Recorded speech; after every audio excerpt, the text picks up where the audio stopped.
All right, now, so the next part, what you're gonna do is you're gonna have one leg off to the side, so that same left leg. We're gonna come down onto our hands and knees this time though.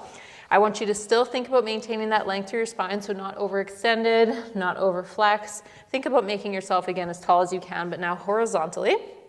And all you're gonna do is you're gonna make yourself nice and light on your left foot, which means you're gonna have to shift your weight over to your right side a little bit.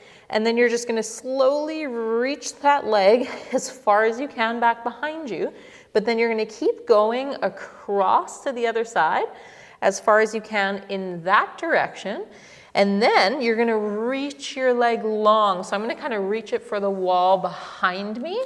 And what that'll look like from a front view, if I get this massive curtain of hair out of the way, I'll reach across, and then as I reach across, I'm gonna sit into this hip a little bit, okay? Just like that there. I'm gonna feel a big stretch in that hip. So you can kind of wrap around as far as you can, then sit into that hip, hang out there for a second, and then we're gonna come back up. So we're gonna get our hip back underneath us, and we're gonna wrap that leg around off to the side. You're gonna come as far forward as you can, okay?